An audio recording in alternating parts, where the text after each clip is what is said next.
Did your elementary school teacher ever make you go and stand in the corner when all you were doing was trying to speak the truth? Is Barack Obama secretly Hawaiian? Are the Church of Scientology secretly trying to take over your town? Do the Jews secretly control the Israeli government? Don't get cold feet just yet, because it's always 90 degrees here in the conspiracy corner. Or at least that's what they want you to think. When I was a young warthog.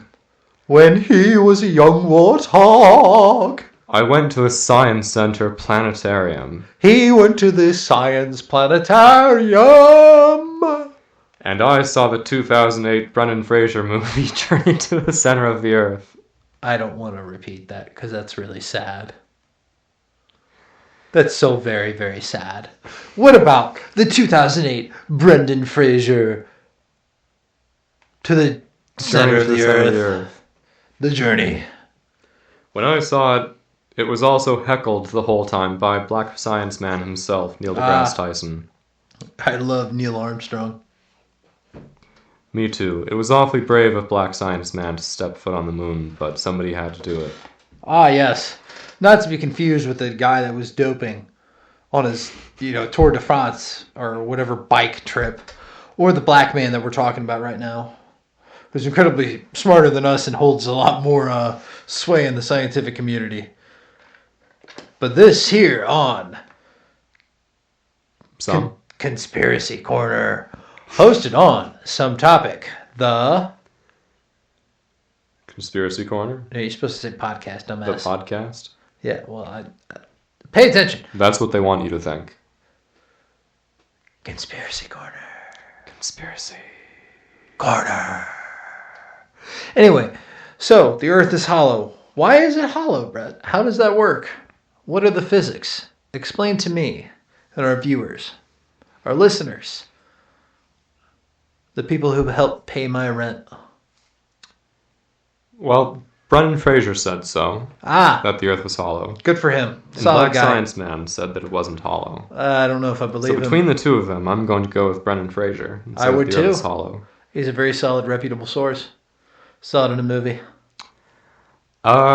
So people didn't used to know how the Earth worked so good. Okay. The Earth be like, "Ay," and we go like, "Nay." They knew sometimes it would move. Okay. How did they know it moved? They felt it. Because of an earthquake? Yes, because of earthquakes. Okay, so when your mom's ass sat on a chair, or did a cannonball into the neighborhood swimming pool? Yeah. Oof. Your mom is a lovely person. How dare you talk about her fat ass like that? She did take me to Sunday school as a kid, which I've talked about before. No, okay, yeah, fat ass. Imploding the earth, tsunami. Understood. There is reference to the Bible about... your mom's ass? That's awfully specific, buddy. I mean, in the Bible, your mom, decapitated a warrior king while he was in his bedchambers in his tent and shit. That was pretty metal. She was. I was there. Yep. You know what they called me? Some bitch. Pretty much. Okay, what about Hollow Earth? You said something about the Bible. So anyways, plenty of people thought there was an underworld. Okay, that makes sense. That the Earth had pillars and shit. Okay.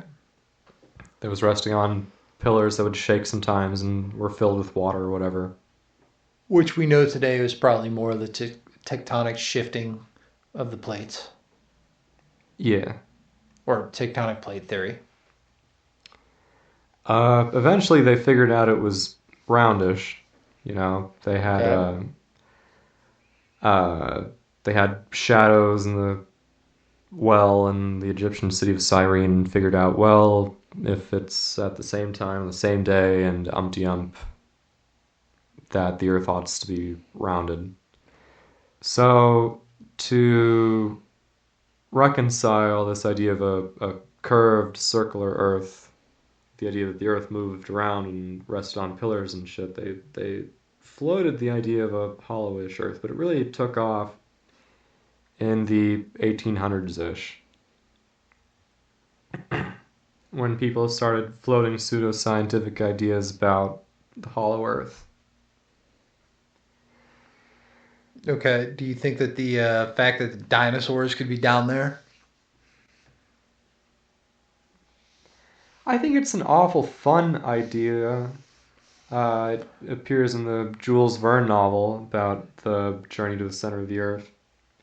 Although whether or not the journey to the center of the Earth represents a real hollow Earth in the traditional sense of like a clamshell, Okay. or if it's like just many layers with air in between, like an onion, Yeah. or if the journey to the center of the Earth just had giant fucking caves that Well, were lit by have you seen the new King Kong northern lights movies sort of thing. with Godzilla? Yes, unfortunately, I have. Well, then you're familiar with how they, oh, as good old King journeys into the center of the earth, he blah blah blah meets his family, and you have the different gravitational wells, and then you've got your center planet full of different atmosphere and animals and all this other bullshit. And King Kong's like LMFAO and finds a battle axe and comes back to the surface and starts beating the shit out of Godzilla with said battle axe and a robotic hand, but that's a different story. We skipped over the important bits.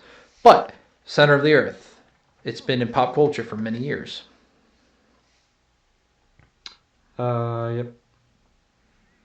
And I think Jules Verne's, I mean, it's a fun idea, but the idea that dinosaurs still exist down in the, molten core of Earth, and we only know it because that's what we've studied and learned, and that's what makes the most sense. It makes a whole lot to our minds, right? Because we know, okay, well, asteroid hits, dinosaurs get wiped off. The asteroid didn't hit the inside, right? So they would be fine in there.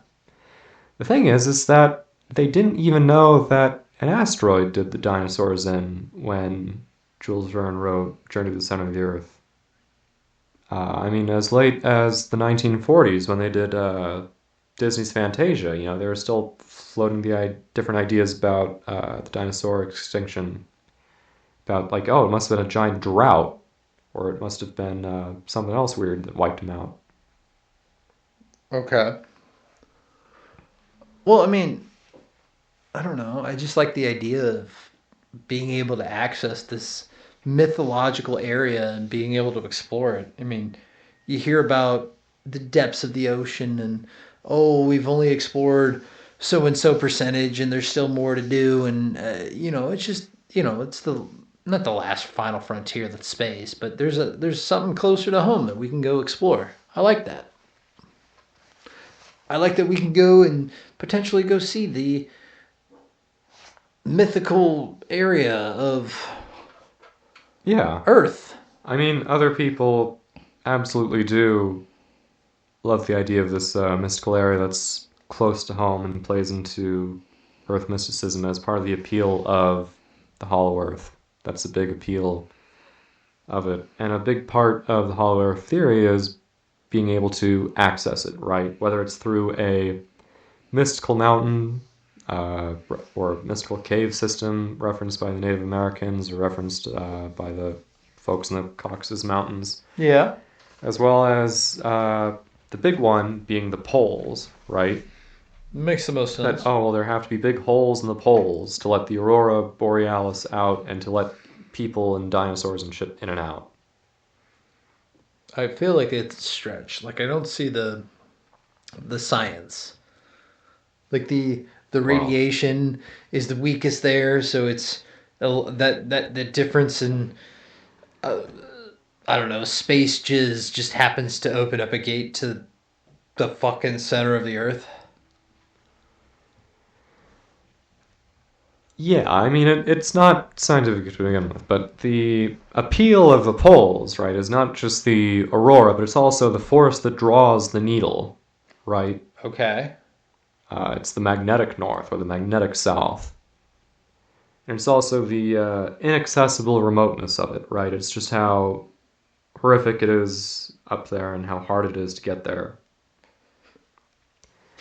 As well as some conspiracies surrounding Arctic exploration, surrounding early flights of explorers like Commander Byrd over the North Pole about reports of UFOs by the poles, blah, blah, blah, blah, blah.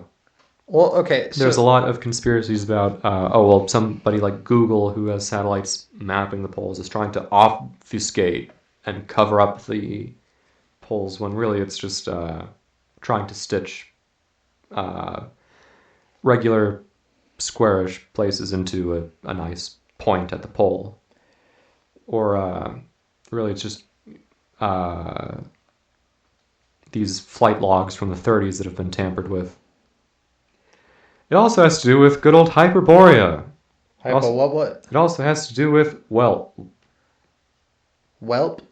it also has to do with white supremacy. Oh, good for them. White people evolved from, the superior Arctic Yetis, from all the monkeys that obviously live in the Arctic. That we have found so many Arctic monkeys for white people to evolve from. What a good band!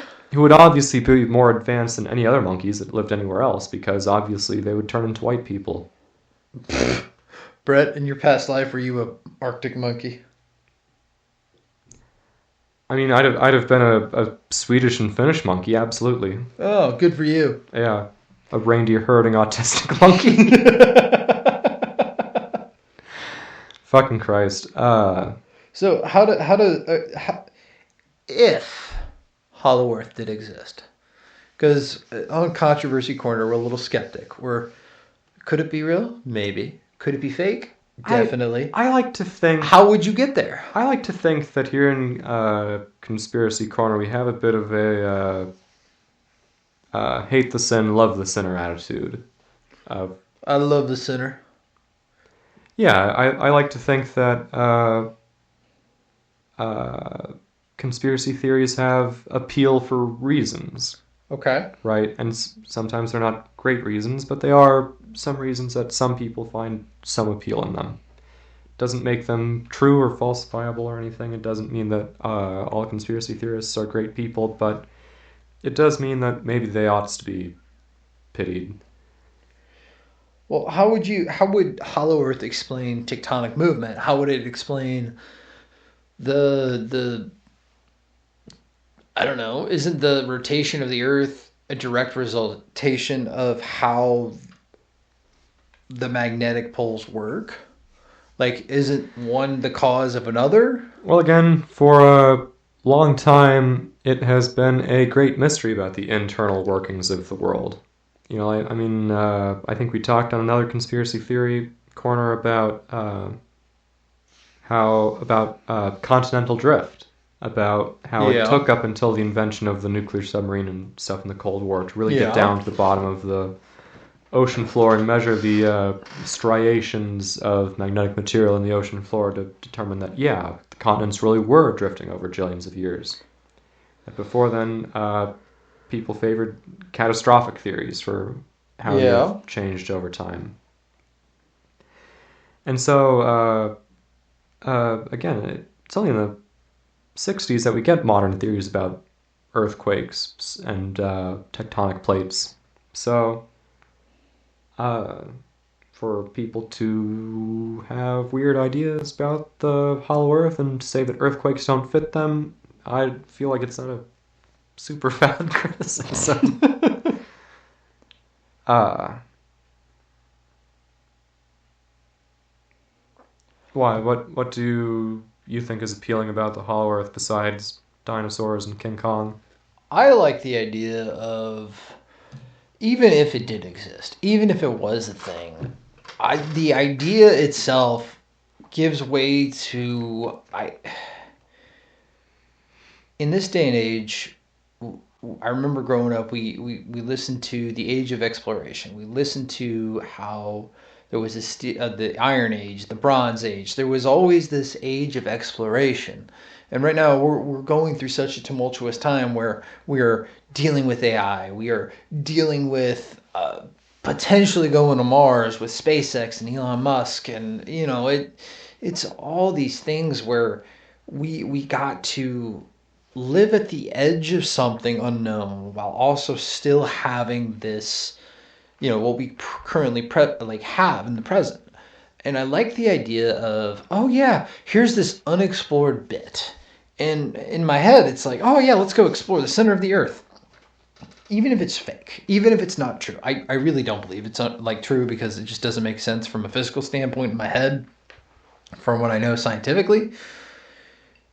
I just like the idea of being able to go explore something and having the opportunity to go do that. Right? Like, if you were our age, back during the exploration age, the first thing you'd go fucking do to make a living is you'd go on a ship with the East India Company and you'd go from Great Britain, you go from Spain, you go from France, you go from Belgium, you go westward. I would have died of fucking pneumonia at You the sure age of 7. fucking would. But as soon as I got to adulthood, I'm afraid that you're right, that I would be on the first boat to Sarawak. Sarawak. So I think the idea of man wanting to explore this thing that's not available to us with all of our current comforts and technology, that gives us a little bit of a, oh yeah, we can go do that. Fuck it. I think that gives us it would give us a great opportunity. Unfortunately, I don't know if I believe the Hollow Earth idea. Yeah, I mean, it is also the it's also the refuge of the spiritual. Yeah. It is, at some degree, some attempt to reconcile biblical ideas of the pillars of the earth with ideas that the earth is round, as well as appealing to Eastern mysticism, you might recognize this name, to Agartha. I do remember that name. I hate that fucking game so goddamn much. Oh, fuck you. You love that game. I hate it more than life itself. We should do an episode where we just recount our stories. Or we go and play a rerun of it. Anyways, some fucking French people, of course it was them. The French, fuck them. Floated the idea that the East Asians and the Buddhists had a mystical kingdom, Agartha, in the center of the earth. And some people said that the Nazis latched onto that. And they put it into Call of Duty Zombies, and the rest. What a great time! The History Channel grabbed a hold of it. I don't think the History Channel ever grabbed onto Nazi zombies, but okay. So, anyways, I like having solid ground beneath my feet, all as romantic and Nazified as the Hollow Earth may be. Your timeout is over. As the final echoes of our broadcast dissolve back into the void, you return from the Conspiracy Corner. A place not of whispers and shadows, but of reflection. Because in every tale of hidden hands and unseen forces, there lingers something far more unsettling. Not what is out there, but what lies within ourselves. And one final thought to carry with you back into that darkness. That federal agents are like opinions. Everybody has one, and they all stink.